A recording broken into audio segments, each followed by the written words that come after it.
probably give a notification or something when it's That's it. fantastic. Okay.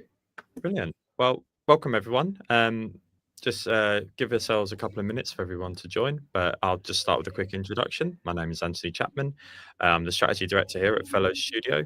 We're a creative agency offering design and strategy services with a specialty in brand marketing. I'm joined today by our brand strategist, Jamal Malik, who will be taking you through the bulk of the conversation today and our latest report around transforming travel brands for tomorrow's travelers. So this is part of our Futures series. We'll be looking across social, economic, cultural, and just general opportunities for spaces and industries as we go forward. I'll let Jamal speak more towards that through the introduction. A lot of what I'll be doing today is just monitoring the comments and providing tech support best that I can. So yeah, do just give us a heads up if there's anything that we can't see. Hopefully it should be showing through in the comments. But yeah, Jamal, I'll hand over to yourself to kick things off for today. Brilliant. Thank you, and cheers. And thanks people for joining as well and for making some time over your lunch to join the session today. My name is Jamal. I work with Ant at Fellow Studio as a strategist as well. For those of you who tuned in for the mustache, unfortunately that's gone now, but I promise I am the real Slim Shady. I am the real Jamal. So, but as we're waiting for people to join at the moment, we'll take this one a little bit slowly, and feel free to write in the chat.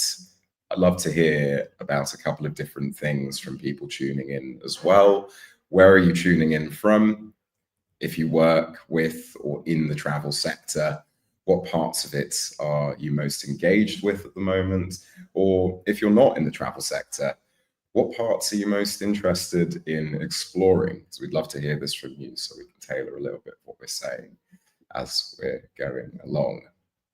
Otherwise, as Ant was mentioning, we're really looking forward to exploring the trends that we're seeing in travel today, the broader shifts in behavior and systemic dynamics that might change them, and exploring some potential futures that might come out of it as well. We'll start off as well with a quick introduction to what Fellow Futures is as a practice, how we do it, why we do it, and what's in it for you as well.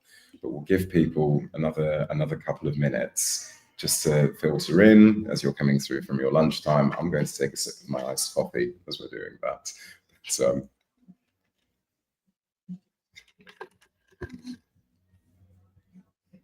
brilliant. All right.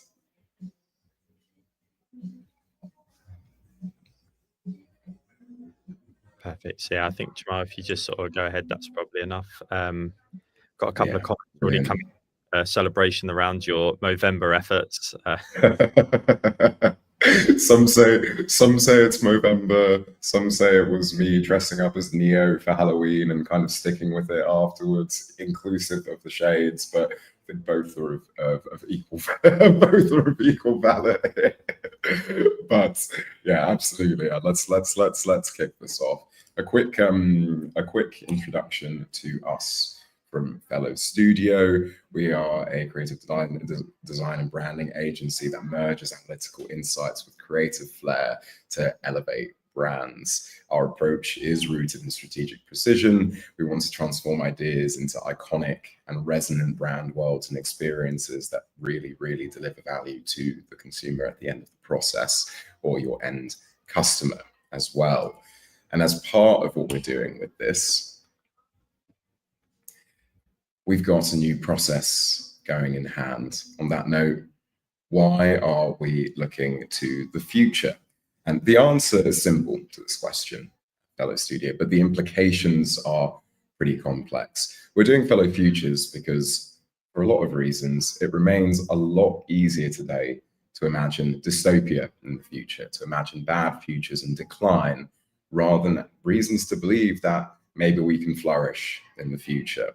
So in order to do this, we use creativity, we use imagination, but we underpin that with rigor to challenge that feeling of dystopia through futures reports that combine that analytic rigor, imagination, but then also stream them out into actionable takeaways, because we all have a role to play in creating a future that we actually want to be a part of as brands and as people as well.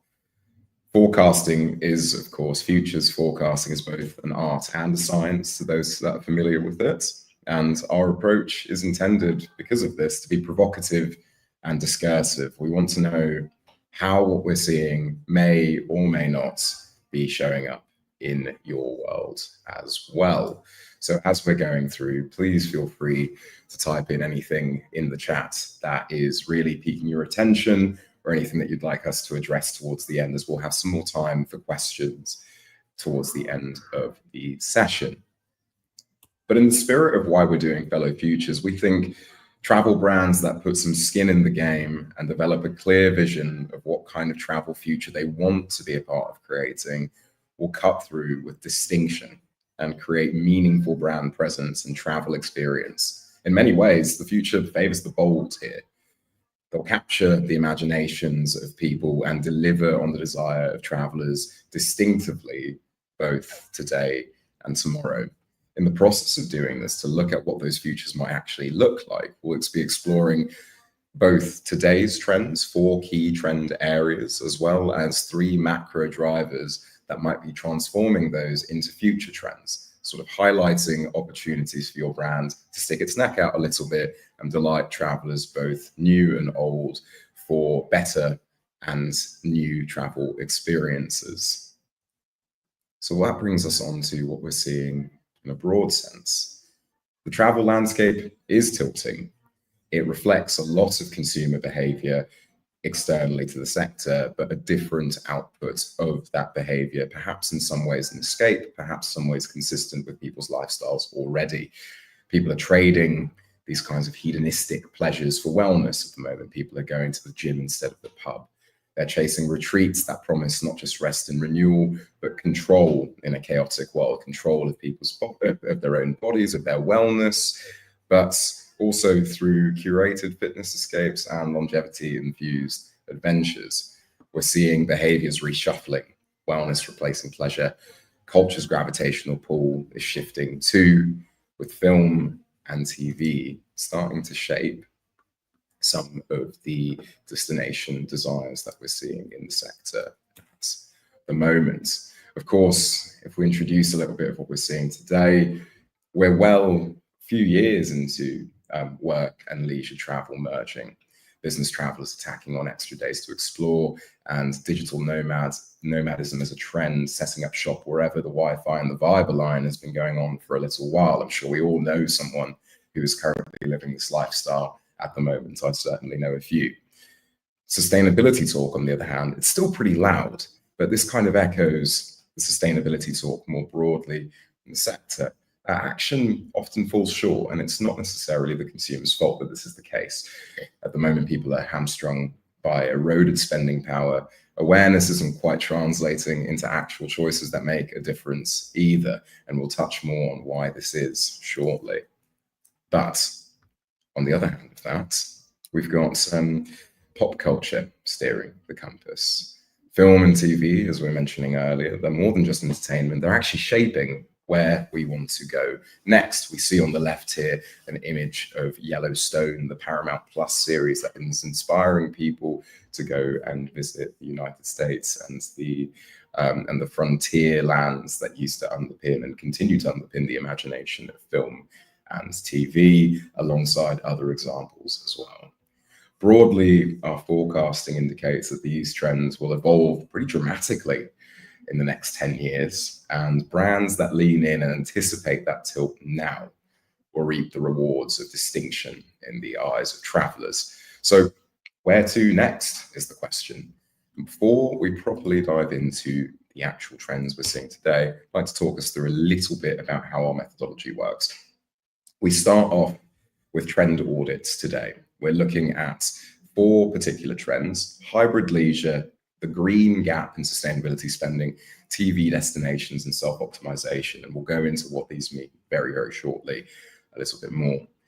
That then moves us on to what we use as a pestle driver analysis. So we're looking at political, we're looking at economic, social, technological, legal, and environmental factors to try and start to shape what the future might look like. And we condense these into key macro behavioral change drivers. And that then moves us on to a future forecast, but not a definitive forecast. Something that is classified, and this is very, very much borrowing inspiration from IDEO, fantastic innovation studio, possible, probable, and plausible futures. So our forecasting methodology here follows these speculative best practices. And we are looking much more broadly on a 10-year rough horizon of future signals to put forward some scenarios.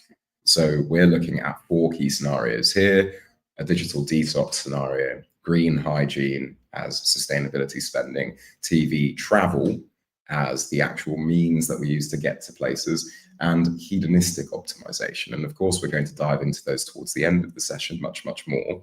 But for the time being, let us actually look into what we're starting from today. So we've talked through these 4 trends a little bit already, and we'd love for you to drop in the chat as we're talking through. Please drop a 1, 2, 3, or 4 for the trend you're seeing show up most in your life or in your work at the moment. Either one applies, and we'd love to hear your input. We're starting with hybrid leisure, the digital nomads, the hybrid working, so on and so forth.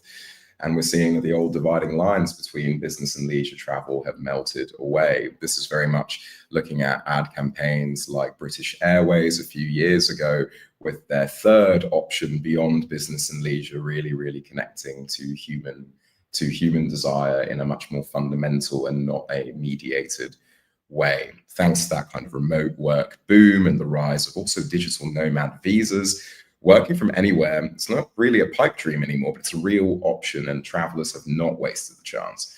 We've got about 57% of business travelers stretching their work trips to soak up new places. We've got around 42% making space to reconnect with family and friends, 28% taking an extra break to relax before the grind resumes, and 41% are actually just cashing in on travel expenses to cut down on personal costs as well. So around 44%, in fact, of business travelers are making these trip extensions and these behaviors a habit. The next trend area that we want to look at is self-optimization. And this is actually a reflection of much broader consumer trends at the moment and desires for control, very, very much driven by anxieties, driven by permacrisis and global instability. They're driving demand for longevity retreats, packed with futuristic treatments like red light therapy, cryotherapy, and stem cell options. But it's not just about the body, it's about the mind too.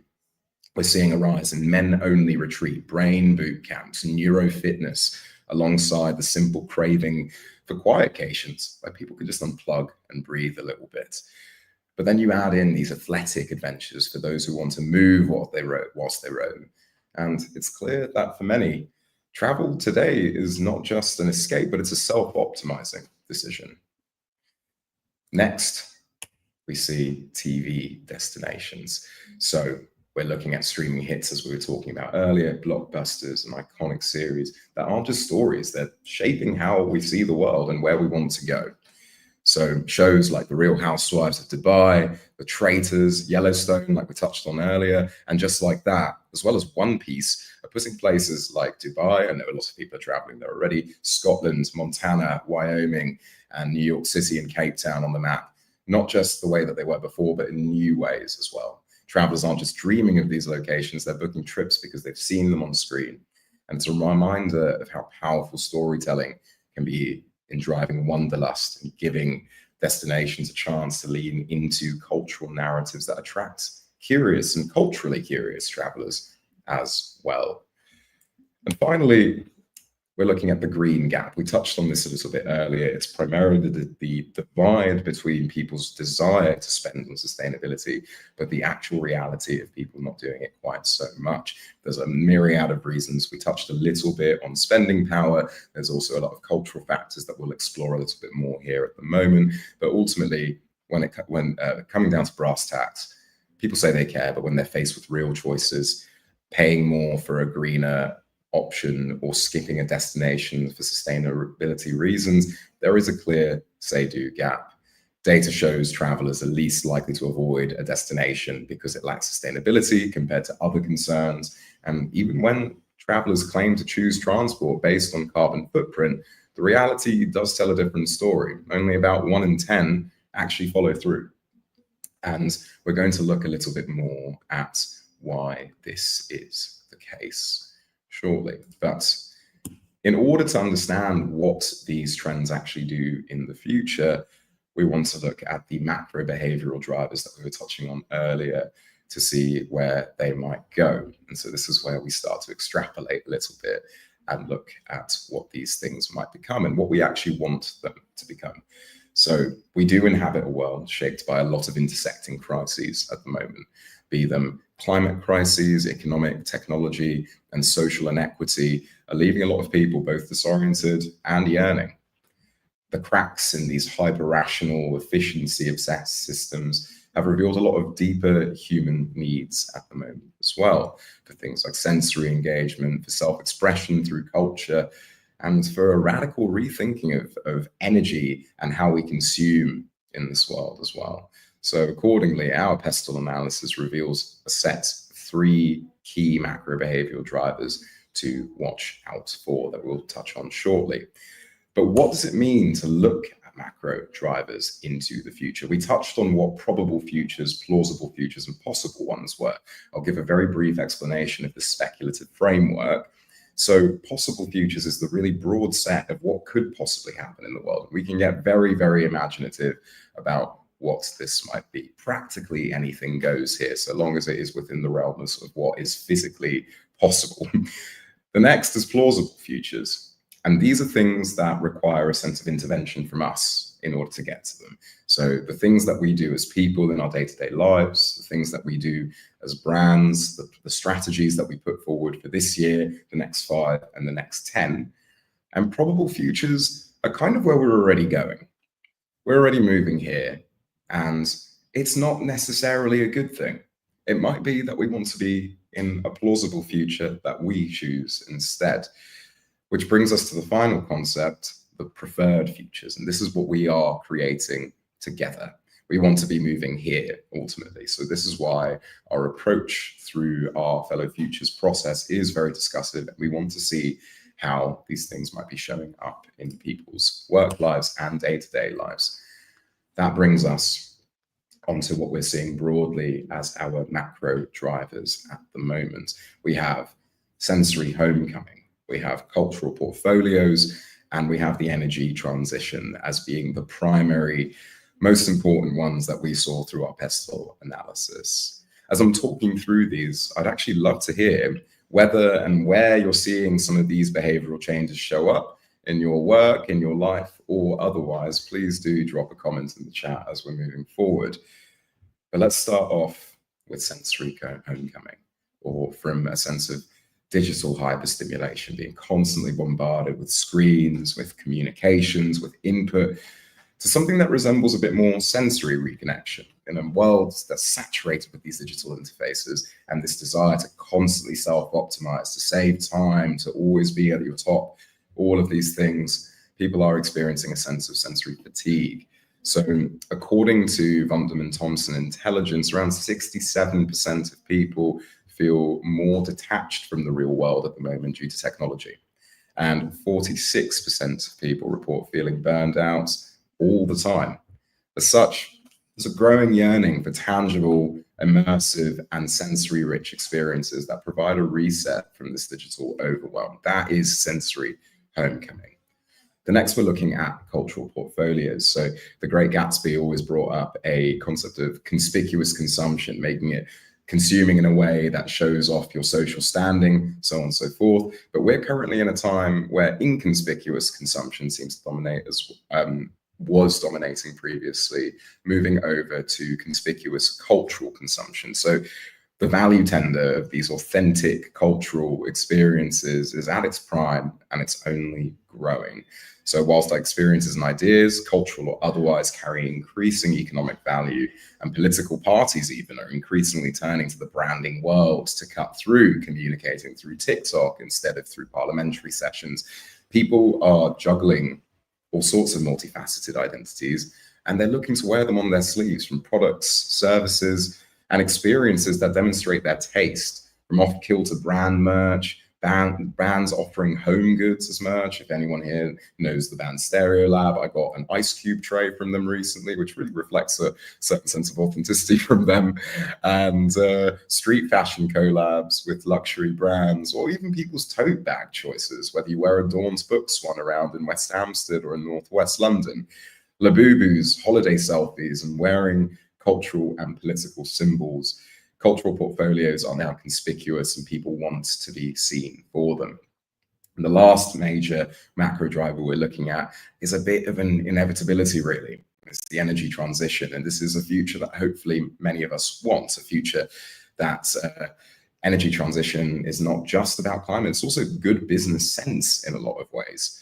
So solar energy has recently become the cheapest source of energy globally, according to the IEA.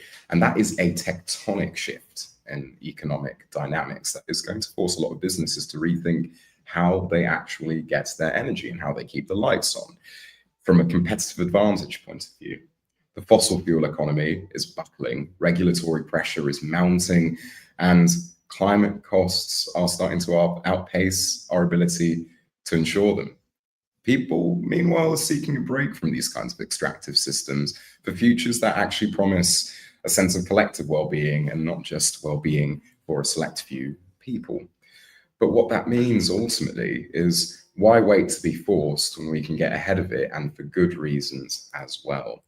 But now I'd like us to touch a little bit more on what that actually means for our trend audit today, moving into our trend forecasting tomorrow, filtered through these key macro behavioral shifts. So we're looking at hybrid travel starting to become a bit more of a digital detox, right? So these future transitions are a collective exercise. As we're going through these, please do have a think about what you're seeing in your day-to-day lives and feeds as well, and work that relate to these shifts, agree or disagree. It'd be great to discuss them as we're moving along and as we progress towards the end of the session. So now we're talking about the digital detox forecasted trend, where travelers are intentionally disconnecting from technology. It's not, I'm going to balance both whilst I'm on holiday anymore. It's not laptop next to the pool. It's much more reconnecting with themselves and nature, and reflecting a broader desire for mindfulness, stillness, and meaningful human connections as well. We can see at the moment, even from people's social feeds, that lower follower counts are attracting more clout than higher. And this is being described by some as a social immune response to a panopticon gaze of social judgment, audience capture, thirsty, how do you do, fellow kids, brands, permanently recorded life, attention-seeking, algorithmic conditioning.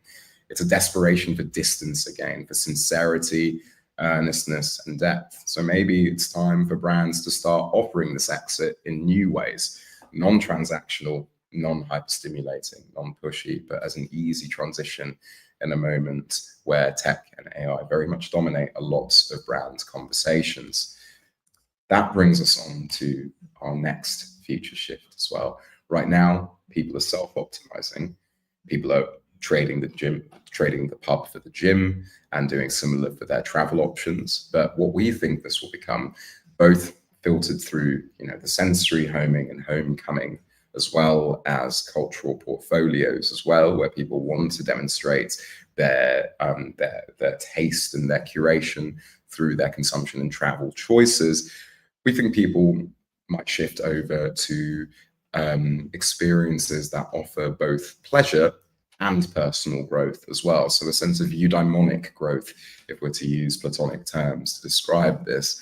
It's seeking experiences that are designed around guilt-free pleasure and authentic, no-frills connections. Effectively, stories that you want to write and talk about rather than brag about in some ways. Stories that deepen your sense of connection to the people around you, and more so. So more and more technology promises to reconnect us to our senses today, from mood monitoring on iWatches, ASMR content, combined with a longing for slower paced, more interconnected and pleasure-oriented European lifestyles that the American minds can't comprehend. If you've seen some of these memes on the internet, against a backdrop of rampant efficiency worship and the emergence of AI.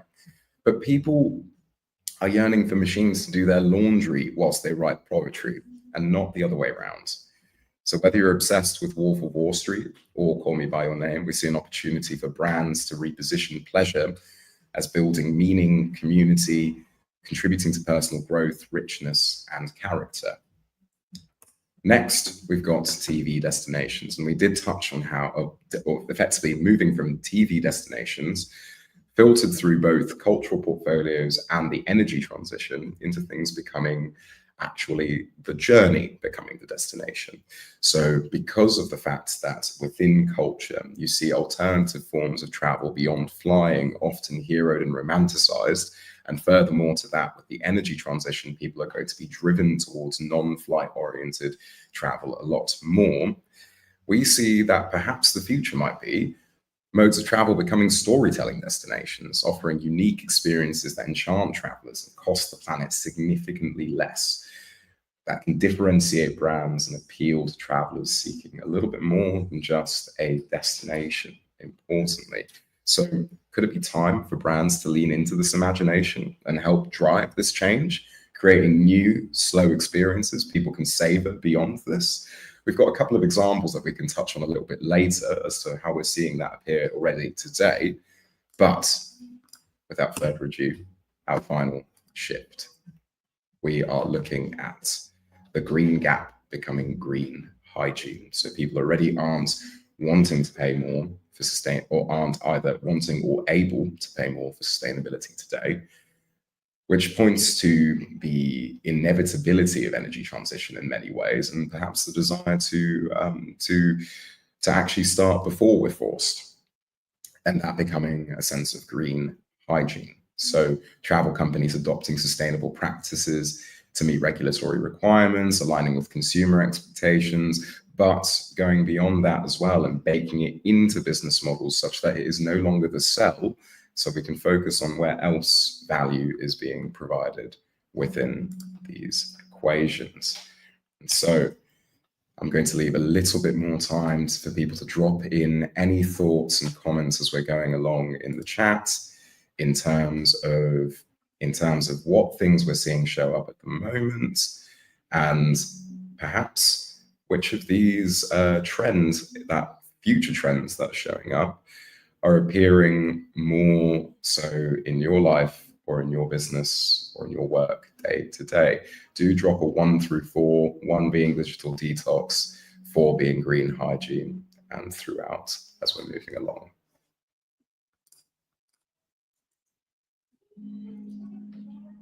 All right. So without further ado, it'd be great to actually start to look at what these futures could look like for the brands that are going to be part of them and also creating them in many ways, starting with digital detox. So as we touched on earlier, maybe travel can become a salve for the digital overwhelm of today's world. Let's look at some signals. Do drop a line in the chat if you're noticing anything that's missing here or pointing in a similar or contradicting direction, because it's all the better for discussion of what we're saying here. So Pestle, looking at our political, societal, and technological drivers really showing up here.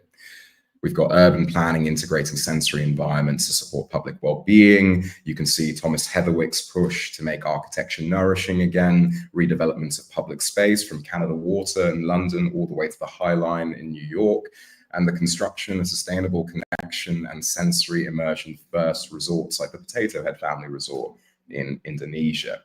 You know, you've got a 31% rise in book club events on Eventbrite. Searches for working nomad, this is the old trend moving into the new, rose by 82% a couple of years ago, and 1 in 4 remote workers resultantly now are saying that they're feeling lonely. Social media toxicity, the fear of surveillance, people leaving dating apps in droves, 27% of adults wanting to plan to be more present during vacations, and 17% aiming for trips that enforce tech disconnection. And you can understand why that is. On average, global daily screen time is nearly 7 hours. Mine most recently was about 6.5, which says a lot. But previously, during the summer, when I was a little bit more connected with my friends, it was more around 4.5. So it really does change as you're going through different paces of life. But also, as we touched on briefly, dating apps do make people feel lonelier at the moment. And I think that we're seeing a lot of advertising from Hinge. I'm seeing it all over the London Underground at the moment, trying to actually push people to connect properly through technology. But we'll see where that ends up in terms of whether they are able to overcome the technological platform challenges. But ultimately, one direction out is visible at the moment. We've got neuroaesthetics, a new field of neuroscience that measures the benefits of sensory reconnection, aesthetic experiences really emerging and starting to gain more popularity, both at the top of businesses and also within people that are developing urban planning, all sorts of different things, travel as well. And so what does that bring us over to, actually?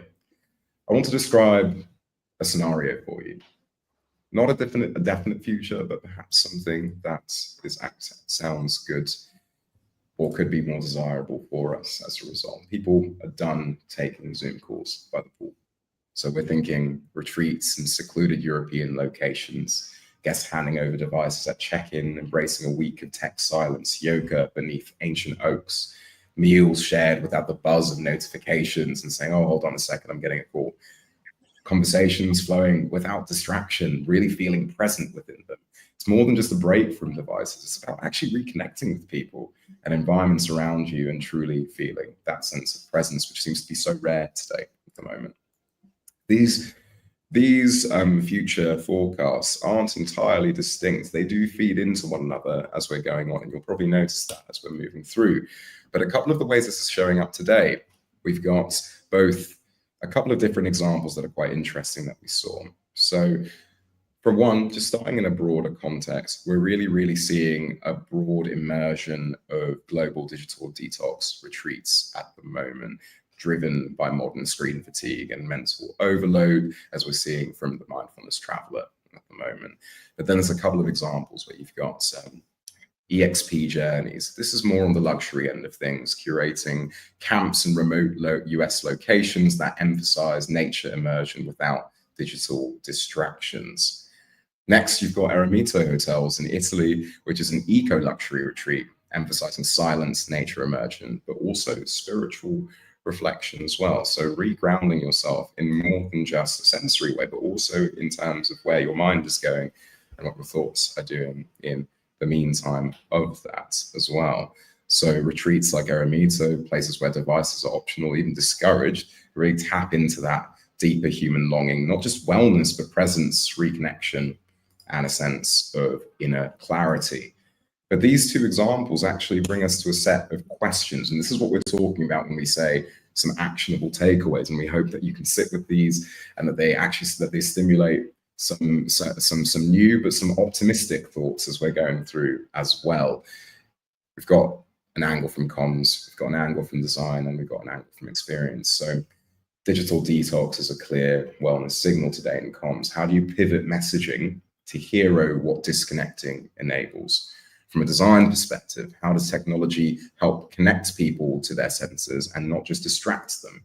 And finally, from an experience point of view, reconnecting travelers with their senses enables more than just wellness. How do you design for sensory joy, for personal flourishing, and for discovery as well?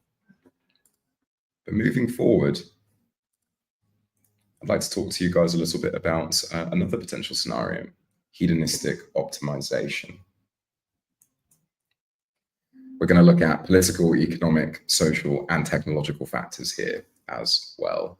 So hedonistic optimization is a forecast we're making based on the idea, from one angle politically, there's a broad rebellion, particularly with young people at the moment, against Western, sober, productivity-focused narratives. Maybe it could be time to travel, not to brag, but to seek experiences that are designed around guilt-free pleasure and authentic, no-frills connection, as we were talking about earlier. The kinds of travel experiences you tell warm stories about rather than brag, and that broaden your identity beyond competitive or wellness streaks. You've got, from an economic standpoint, growing demand for musical, culinary, pleasure, and experience-first travel. And according to Vonneman Thompson Intelligence, around 61% of consumers right now are saying they want brands to make them feel intense emotions, which is not necessarily an efficiency-driven behavior. We've got 75% of travelers prioritizing experiences over material possessions. We touched on how people are ditching the pub for the gym, and we see this perhaps going the other way around in the future. We've got a new fascination. I know we've probably all seen the revolution where Aperol Spritz landed in every single London bar and pub. They still don't do it right here. I'm from Venice, I'm allowed to say that. But at the same time, they can make it up to me if they give me a plate of crisps on the side, because that's how you're meant to do it. But around, you've got these new fascinations with these European cultural elements perhaps starting to arrive in the UK. It's something I like to call piazza culture. And really, a lot of that feels driven by the fact that, around 85% of people globally feel estranged and have less time for one another these days. But also in the media environments that we're in, modern media is eroding authenticity and people seek it elsewhere. Everything feels commodified. So where do you get something tangible that feels like it's really got that kind of value to it? And we're seeing that show up as well through recent Glossier You and Marc Jacobs Daisy ads. They're placing friendships in the foreground, right? Even in industry where sex traditionally sells, demonstrating more pressing social desire. People don't want to just self-optimize anymore. They actually want to optimize for pleasure. So I want to paint a picture of what this might look like. In a world long dominated by the drive for efficiency and tick boxes, a new appetite has taken hold for experiences that indulge for eudaimonic personal flourishing, the things that you talk about warmly rather than brag about. So rather than seeking perfectly curated wellness escapes or meticulously planned productivity retreats, travelers are drawn to experiences that seduce and shock them into presence, not necessarily a negative shock, but a positive one, something that they're not used to at the moment in the current context. They want the sting of cold ocean water, the rush of an impromptu street performance, the dizzying swirl of unexpected flavors at a food market, and the laughter that echoes through unhurried dinners shared with strangers or friends that you might be meeting from a new angle. And that is what we see hedonistic optimization becoming in the future, with a couple of interesting examples that start to actually support this. So we've got a couple of brands doing interesting things here.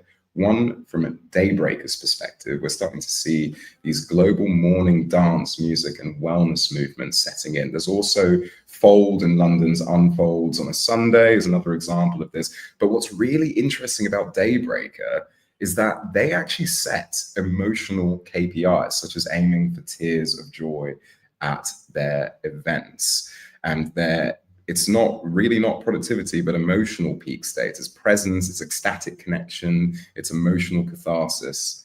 And these things really underpin this emerging desire really for a sense of hedonistic optimization and connection with ourselves and the people around us. But then we're starting to see travel experiences that are told through story, through the way that stories bring us a sense of pleasure and a sense of richness and wellness through our lives. So Spellbound by Sweden are geo-restricted audio stories about Swedish mythical heritage that are dropped through in the wild as you're navigating and traveling through Sweden. But then you've also got Budapest as a travel destination, often seen as a hedonism in the everyday, but then also event-led travel, particularly in places like India, where the itinerary is really the vibe there as well. And it really points us to what kinds of moments or cultural signals brands could choose to help people gather around as well.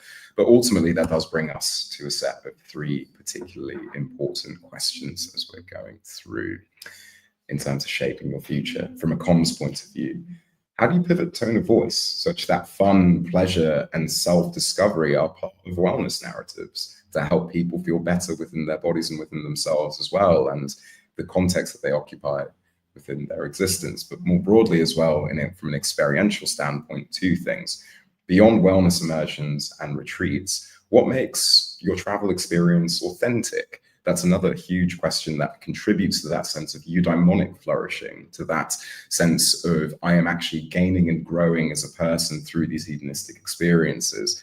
And then how do you leverage togetherness and the senses to fulfill these hedonistic pursuits in over Zen wellness? And I hope that these questions can be ones that you sit with over time as well and stimulate some interesting conversations.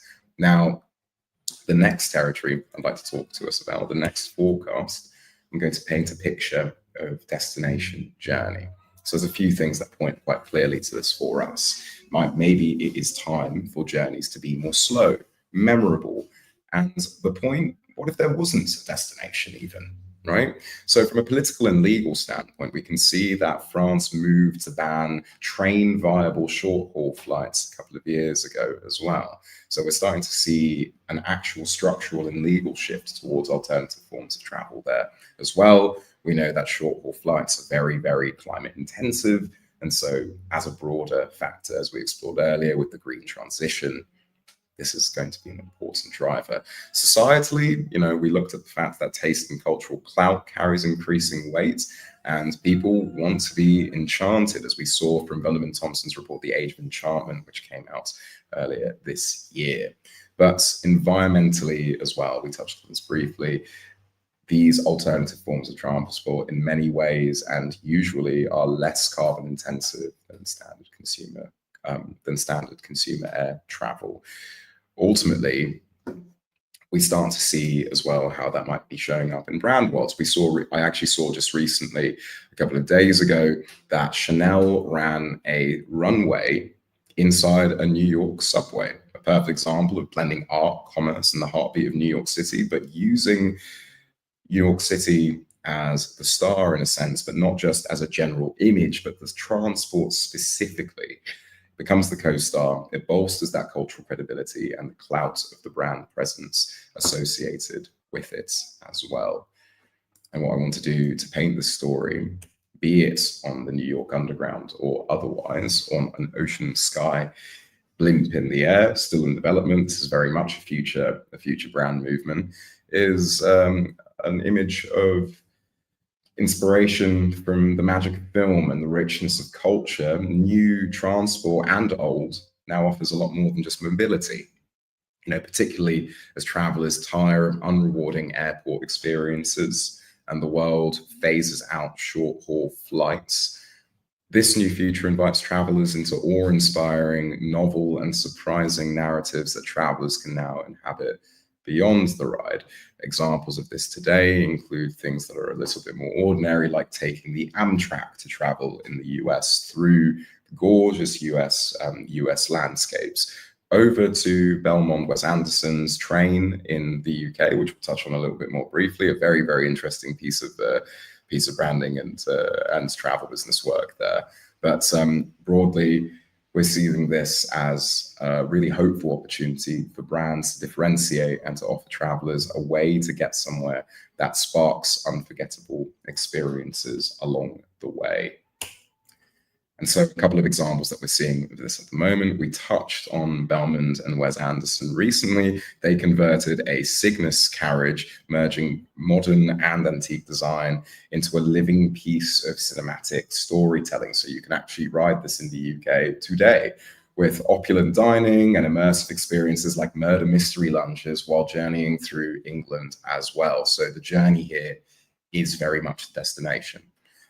Ocean sky cruises as well. This is much, much more of a future proposition, but it looks both from a sustainability angle in terms of how do we make air travel something that actually is viable within our climate limits and within our planetary boundaries, but making it luxury. So it's a sustainable service, but that's not the main selling point here.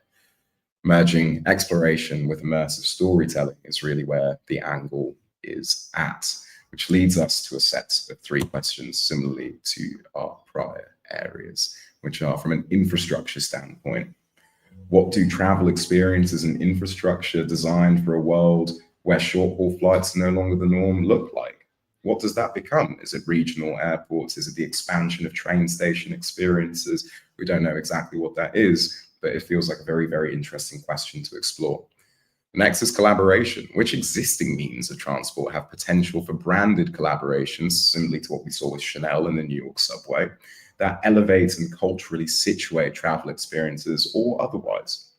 This might be if you're a travel brand collaborating with a consumer brand, with a brand and culture, so on and so forth as well. There's a clear opportunity here. But then finally, with messaging, how do you create a compelling brand around something that's very transitory? It's a liminal space, you know? What happens when speed is no longer the differentiator? Getting there quickly isn't the competitive advantage anymore.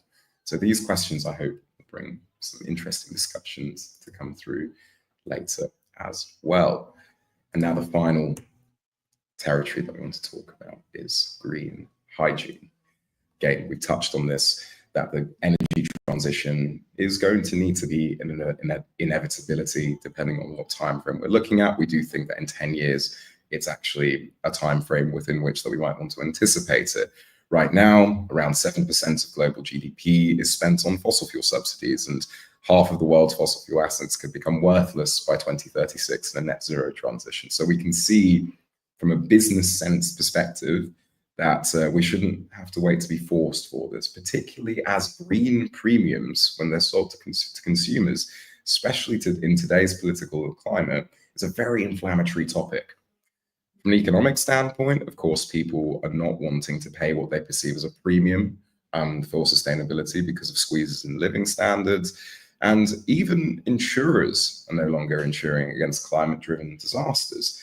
So all of these things, they paint a bleak image, but really the hope here is that it's time perhaps to stop selling sustainability as sacrifice or virtue signaling, but look at how we can provide value sooner than that and be more creative about how we do that.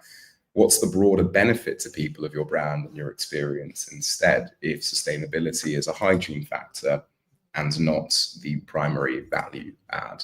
Which brings us to a scenario here.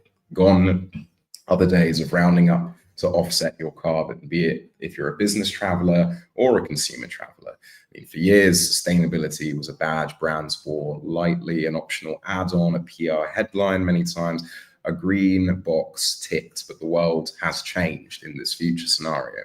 Climate emergencies, social justice movements, and regulatory crackdowns have reshaped how we live, work, and travel for the better. From a cost and from an existential perspective, reducing use of non-renewables and not charging a premium for it have just become sensible business choices in this scenario. And some of the ways that we're seeing that show up at the moment are through things like the Hilton Hotel Marcel in the US, standing out as one of the very few fossil fuel-free, fully renewable powered hotels. Sure, it's part of their brand identity at the moment, but we're not buying Hilton primarily because they're sustainable. We're buying Hilton for the Hilton experience.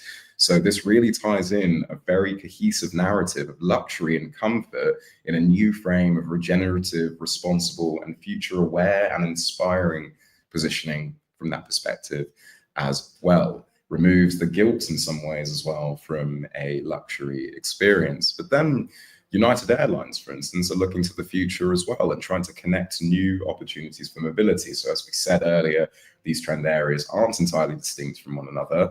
So both from a sustainability standpoint and from a novel form of transport, United Airlines partnered with Eve Air Mobility to launch 400 electric air taxis around 2030. So they want to do this in order to reduce carbon emissions, but also offering travelers a sustainable, fast, and convenient connection in between regional airports as well.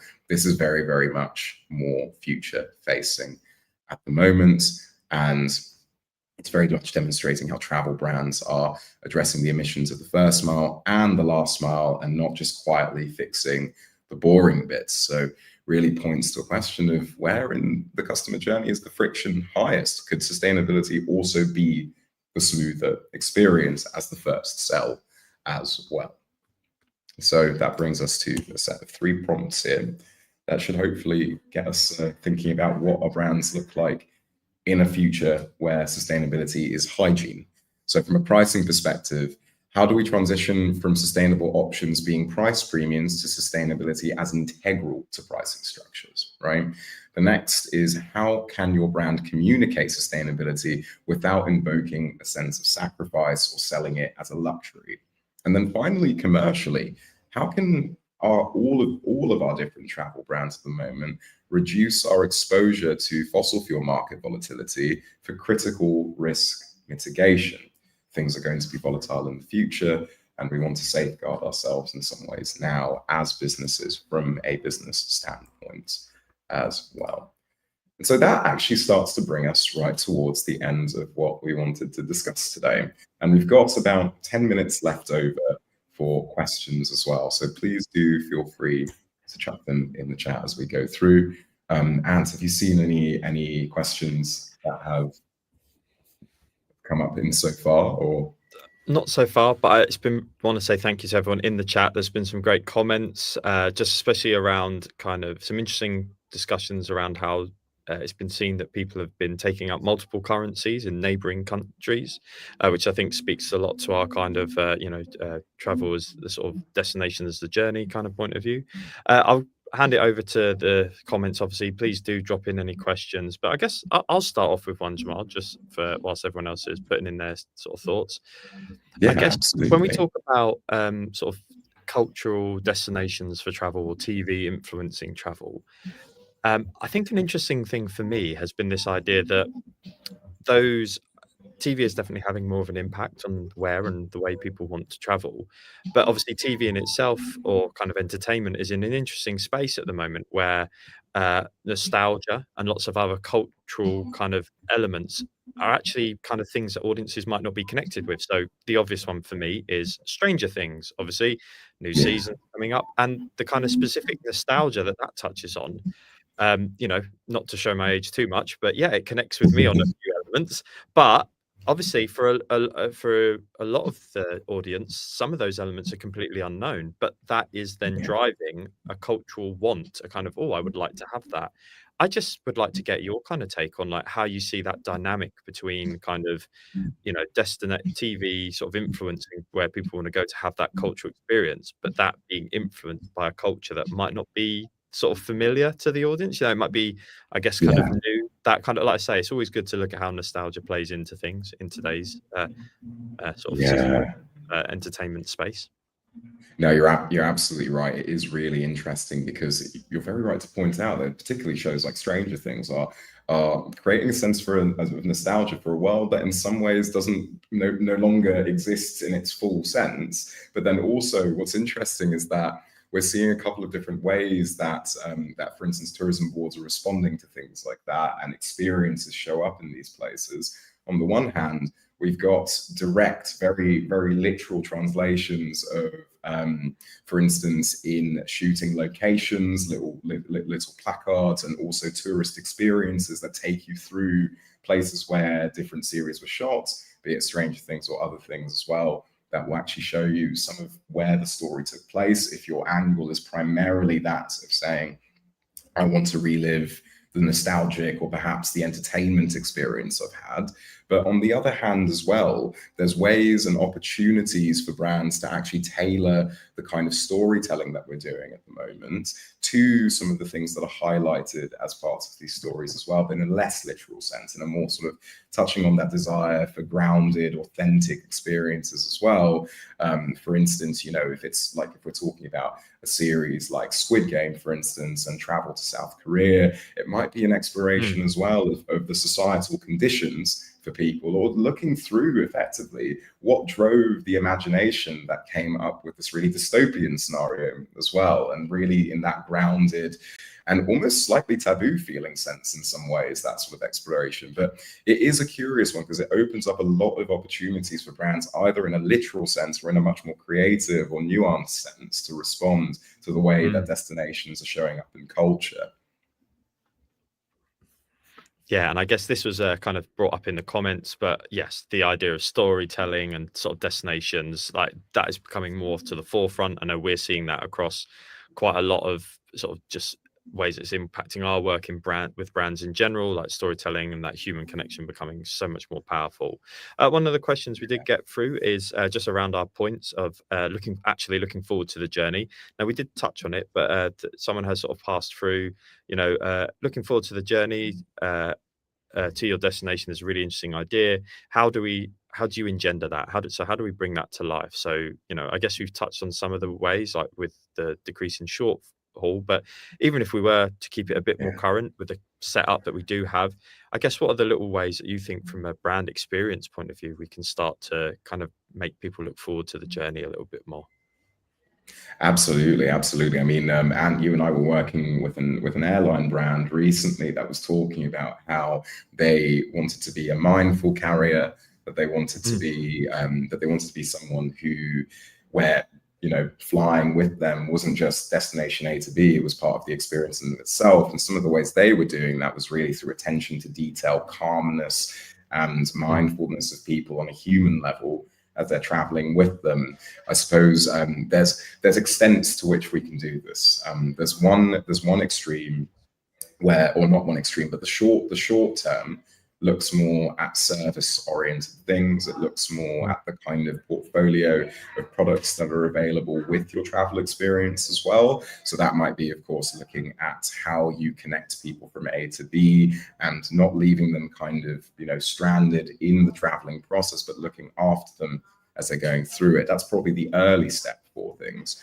Then after that, we're looking at a much more sort of infrastructural level, even changing the kind of fleets that we're using to get people to different places and building out entirely new consumer experiences around that. So I suppose if I touch back to Belmond Wes Anderson as a train experience as a whole, that has built out both connecting to culture, as we were talking about a little bit earlier, because of course the Cygnus carriage both draws a lot from, it's referenced a lot in film, but draws a lot from British culture as well. But then moving on to the fact that you can then have entertainment companies running murder mysteries on board and so on and so forth as well. That kind of thing, effectively saying, the possibility in the near front, in the near horizon, feels like something that has to work within the existing constraints of what we've got, right? It's like mm. if we can't take apart the plane and build instead of the 737 Max, we rebuild the 7037 Max as a triply sized plane or something. We have to work within the confines and the space that we're within there, and probably introduce new aspects into that experience, be it through products, be it through service, so on and so forth. But really, on the other side, we're asking much bigger questions around how we actually design brand experiences around totally different forms of travel, and around travel that doesn't put people in a rush. Like what actually makes being on a train for 8 hours a really, really enjoyable experience. And a great place to start actually looking at things like that is looking at YouTube videos of people riding the entire Amtrak line from start to finish over in the US and pointing out some of the stuff they really enjoy about it, but also some of the stuff that they find a little bit frustrating. Definitely. And I think that's just across all kind of customer experiences. We're seeing that with how, yes, things like when we talked about digital detox, obviously, but yes, digital has a place, the ease, the kind of moments of alleviation that can provide. But as you want to say, it needs to also be tempered with its elements of distraction so that actual genuine customer service and things like that really allow people to sort of engage and enjoy with the space they're in and the moment that they're being present in. And yeah, as you say, really interesting points. I'm going to just start to draw it to a close today because I'm aware we're coming up to the hour. Thank you, everyone, for the comments. And obviously, Jamal, thank you for taking us through today. It was really lovely to sort of go through that all with you in much more depth. For those who are unaware, we have actually put out a broader report on this, which does go into a little bit more details around the findings and that, which you can find over on our website at fellowstudio.com/resources. And you can look for that sort of download. Or obviously, reach out to any of us in the team. We'd be more than happy to share the report with you. We will follow up with everyone who joined today with a sort of summary of the video in case you did have to pop off to the door, or a tea break or anything like that, and you missed something. So yeah, just want to say thank you. It's been a really enjoyable experience, and yeah, hopefully we'll see you again soon. This will be a continued series that Fellow is doing over the next sort of year, so keep your eyes peeled for the next Fellow Futures report. Thanks very much. Brilliant. Thank you, everyone. Cheers. Have a lovely rest of your day. Brilliant. See you later.